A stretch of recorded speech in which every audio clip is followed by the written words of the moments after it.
आज हम संस्मरण पढ़ेंगे। संस्मरण मतलब जो हमारे याद के अनुसार होता है, जो हमारे जीवन में चीज़ें घटित होती हैं, जो व्यक्ति हम मिलते हैं, जो स्थान मिलता है, उनको याद करके जो हम लेख या निबंध लिखते हैं उसे हम संस्मरण कहते हैं। इसमें किसी विशेष व्यक्ति अथवा स्थान की विशेषताओं को इस ढंग से प्रस्तुत किया जाता है कि वे अपने आप में एक छोटी इकाई बन जाता है। इसमें कहानी भी हो सकती है, व्यंग भी हो सकता है, विनोद भी हो सकता है, वर्णन भी हो सकता है, विवरण भी हो सकता है और रेखा चित्र, इन सब का सम्मिश्रण क्या होता है? संस्मरण।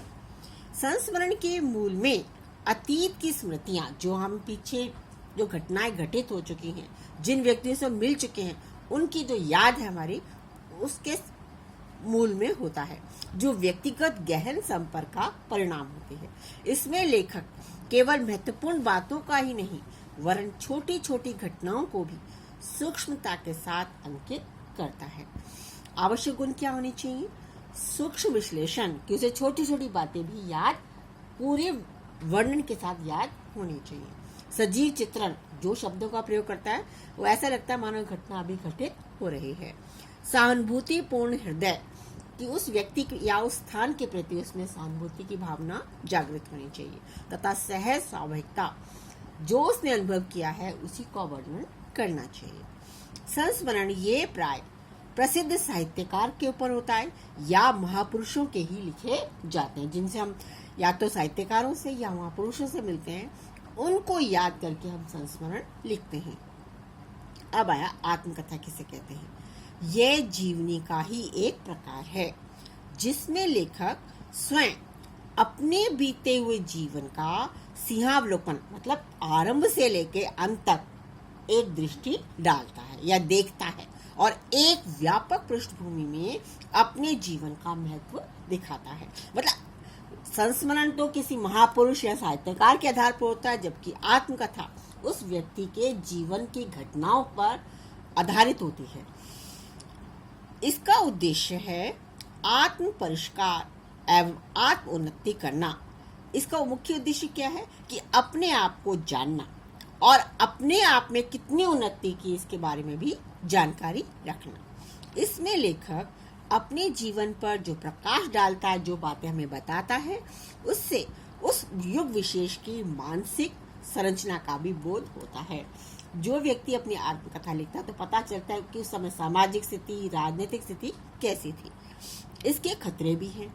लेखक आत्मश्लाघा, लेखक कई बार अपनी प्रशंसा ज्यादा बड़ाई कर देता है अपने आप को, और आत्म संकोच, या व्यक्ति शर्माता है ना, कि मैं अपनी बड़ा चढ़ा के करूंगा तो लोग मुझे कहेंगे कि अपने आप को। इसमें लेखक को ना तो अपनी ज्यादा बड़ाई करनी चाहिए, ना अपने गुणों को में संकोच करना चाहिए। इसमें लेखक को तटस्थ रहकर ना अपनी ज्यादा गुण ना ज्यादा अपने दोष, जो वास्तविक स्थिति है उसी के आधार पर अपनी आत्मकथा को लिखना चाहिए। भरतेंदु हरिश्चंद्र ने आत्मकथा लिखी, बाद में कलात्मक, मनोवैज्ञानिक, स्वाभाविकता, सत्यवादिता, निष्कपट गुण आदि इसमें आत्मकथा में ये गुण होने आवश्यक है। अब आया यात्रा वर्णन। ऋतु परिवर्तन, स्थानों की विविधता, प्रकृति सौंदर्य का आकर्षण मानव के मन में उल्लास पैदा करता है कि अपने भारत एक ऐसा देश है पूरे विश्व में जिसमें सारी ऋतुएं आती हैं, है ना, और यहाँ पे कहीं पहाड़ हैं, कहीं नदियाँ हैं, कहीं मैदान हैं। तो यहाँ पे मनुष्य क्या करता है, जब ऋतु परिवर्तन होता है तो एक जगह से दूसरी जगह या प्रकृति के सौंदर्य को निहारने के लिए यात्रा करता है। इसी भावना से प्रेरित होकर वह यात्रा के लिए निकल पड़ता है। जब कोई व्यक्ति अपनी मुक्त अभिव्यक्ति को शब्दबद्ध करता है उसे यात्रा साहित्य अथवा यात्रा वर्णन कहते हैं। जब कोई व्यक्ति उस स्थान को देखकर अपने शब्दों में जो उसने अनुभव किया व्यक्त करता है उसे ही हम यात्रा वर्णन कहते हैं। इसमें लेखक उन्हीं क्षणों का वर्णन करता है जिनको वह अनुभूत सत्य रूप में ग्रहण करता है। वे अपने वर्णन में संवेदनशील होकर भी निरपेक्ष रहता है। अधिकतर यात्रा वर्णन संस्मरणात्मक होते हैं, जो मतलब याददाश्त में बैठ जाते हैं, जो उसे याद रहते हैं वैसे ही यात्रा वर्णन किए जाते हैं। भरतेंदु काल में यात्रा वर्णन लिखना प्रारंभ हुआ। रिपोर्टाज किसे कहते हैं? रिपोर्टाज शब्द मूलतः फ्रेंच भाषा का शब्द है। कहाँ से आया? फ्रेंच भाषा से। किसी घटना को उसके वास्तविक रूप में प्रस्तुत कर देना रिपोर्ट कहलाता है। हमने इंग्लिश में पढ़ा, रिपोर्ट कहते हैं। मतलब जैसी घटना घटित हुई उसको उसी रूप में व्यक्त करना तो रिपोर्ट कहलाता है। लेकिन इसी को साहित्यिक सरसता और कलात्मकता के साथ प्रस्तुत किया जाए तो वो रिपोर्टाज कहलाता है। मतलब वास्तविक घटना के साथ साथ हम उसमें सरसता और कलात्मकता भी अपनाए तो वो रिपोर्टाज कहलाता है। इसके प्रमुख अवयव हैं तथ्यपरक, जो घटना घटित हो रही है उसके तथ्यों या साक्ष्य होना जरूरी है। तात्कालिक, जो आधुनिक घटना हो, कल परसों की घटना हो, ये नहीं बहुत पुरानी घटना हो। वस्तुनिष्ठ हो, मतलब उसको ज़्यादा बढ़ा चढ़ा कर नहीं करना, हमने कम शब्दों में इसका वर्णन करना है। ये बिना किसी पूर्व तैयारी के लिखा जाता है और इसमें कल्पना के लिए अवकाश नहीं रहता। लेखक कथ्य और तथ्य की सामूहिक प्रतिक्रिया को जो कहना चाहता है और जो उसके पास साक्ष्य हैं, उनकी सामूहिक प्रतिक्रिया को ही शब्दबद्ध कर देता है। मतलब उन्हीं को शब्दों में व्यक्त करता है। इसके मुख्य गुण हैं, कैसा होना चाहिए रिपोर्टाज? उसमें रोचकता होनी चाहिए, उत्सुकता रहनी चाहिए, साहित्यिकता होनी चाहिए और कलात्मकता भी होनी चाहिए। यह नवीन गद्य विधा अभी विकासोन्मुख है, अभी इसका विकास धीरे धीरे हो रहा है। बंगाल में जब अकाल पड़ा था तब इस विधा का अनुभव बताया जाता है। बंगाल में जब अकाल पड़ा था तब कहते हैं कि रिपोर्टाज लिखना प्रारंभ किया गया था। अब आया साक्षात्कार किसे कहते हैं?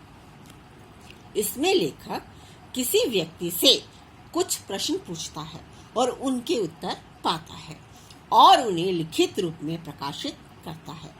साक्षात्कार लेने वाला साक्षात्कार देने वाले की, मतलब एक प्रश्न पूछता है और एक प्रश्न का उत्तर देता है।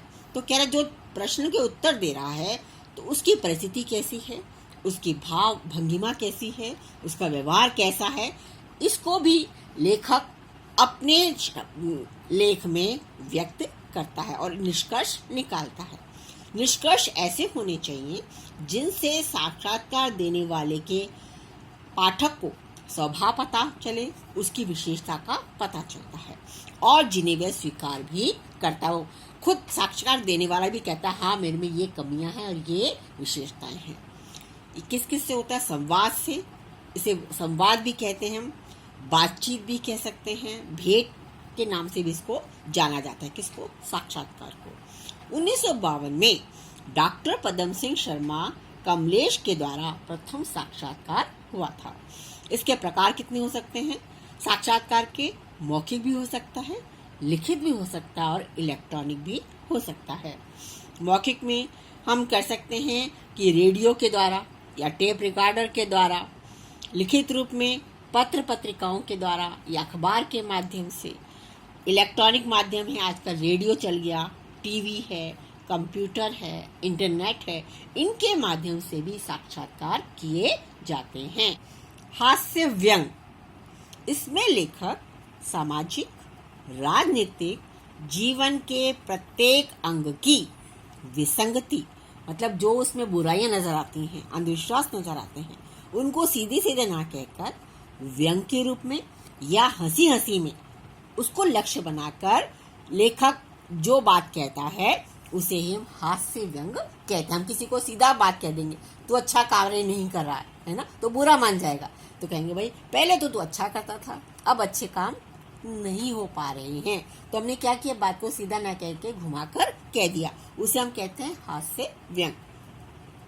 इस विधा का क्षेत्र बड़ा ही व्यापक है और फैला हुआ विस्तृत है। इसमें समसामयिक सामाजिक जीवन में व्याप्त भ्रष्टाचार, आडंबर, अवसरवादिता, अंधविश्वास इत्यादि दुष्ट प्रवृत्तियां, जो बुरी प्रवृत्तियां हैं, बुरे कार्य हैं और विसंगतियों पर प्रहार करके इनको सीधा ना कह के हंसी में या व्यंग के रूप में अभिव्यक्त करते हैं। व्यंग्यार्थ में एक विशेष पैनापन होता है, चुटीलापन होता है, जो पाठक के मन में एक मीठी गुदगुदी सी उत्पन्न कर देता है। मनोरंजन इसकी प्रधान विशेषता किसकी? हास्य व्यंग की। आधुनिक हिंदी के सफल व्यंग लेखकों में हरिशंकर परसाई का स्थान सबसे ऊपर है, सर्वोपरि है। अब आया गद्य काव्य। हमने पहले पढ़ा काव्य तो कविताएं होती हैं, छंद होते हैं, अलंकार होते हैं, लेकिन गद्य को भी कई बार काव्य रूप में व्यक्त किया जाता है। छंद बंधन रहित और इतिवृत्तिहीन, मतलब ज्यादा वर्णन ना करना, किसी बात को संक्षिप्त रूप में कहना, ऐसी भावपूर्ण और कल्पना प्रधान रचना को गद्य काव्य कहते हैं। गद्य अधिकांश हमने देखे कहानी है, उपन्यास है, नाटक है, लंबे चौड़े होते हैं, लेकिन हम विस्तृत रूप में ना जाकर अपनी कल्पना से ही या गीत के रूप में माध्यम से करते हैं तो उसे हम कहते हैं गद्य काव्य। इसमें एक ही केंद्रीय भाव की प्रधानता रहती है, जैसे हमें प्रेम भाव है, विरह भावना है, वात्सल्य है, तो एक ही भाव रहता है उसमें गद्य काव्य में। इसका आकार छोटा होता है और इसका बाह्य रूप भी साधारण गद्य की अपेक्षा अधिक कैसा होगा? लय युक्त। उसमें एक लय होगी, अलंकार होंगे और सदा होता है, सीधा भाषा में किया जाता है। रविन्द्रनाथ टैगोर की गीतांजलि, गीतांजलि क्या है? गद्य काव्य है, इसका सर्वश्रेष्ठ उदाहरण है। अब आया फीचर किसे कहते हैं? तथा तथ्य सूचनाओं पर आधारित रचना ही फीचर कहलाती है। जो तथ्यों के आधार पर और कल्पना के आधार पर जो रचना बनी जाती है उसे हम फीचर कहते हैं। इसे रूपक भी कहते हैं। इसमें दो कथाएं साथ साथ चलती हैं। इसमें किसी स्थान के वर्णन के साथ साथ एक अतिरिक्त कथा का भी प्रस्तुत किया जा सकता है। इसमें सब प्रकार की वास्तविकताओं को नाटकीय रूप में प्रस्तुत करते हैं। जो वास्तविकताएं हैं उनको वैसा न दिखाकर एक नाटक के रूप में व्यक्त किया जाता है। अभी तो पत्र पत्रिकाओं के स्तंभों से ही कलात्मक फीचर प्रकाशित हो रहे हैं। अलग अलग संपादकीय होते हैं, छोटे छोटे पैराग्राफ बनाकर फीचर लिखे जाते हैं। अब अभी तक हमने जो पाठ पढ़े उनके प्रश्न नीचे दे रखे हैं, इन प्रश्नों का आप अवश्य करें। पहला है रेखा चित्र और संस्मरण में क्या अंतर है? रेखा चित्र किसे कहते हैं और संस्मरण किसे कहते हैं, इन दोनों में आपने अंतर बताना है। दूसरा प्रश्न है आत्मकथा व साक्षात्कार में क्या अंतर है। तीसरा है यात्रा वर्णन व रिपोर्टाज में क्या अंतर है। चौथा है साक्षात्कार कितने प्रकार के होते हैं। पांचवा है हास्य व्यंग किसे कहते हैं और ये किन परिस्थितियों में मान्य है। छठा है गद्य काव्य किसे कहते हैं। सातवां है फीचर किसे कहते हैं।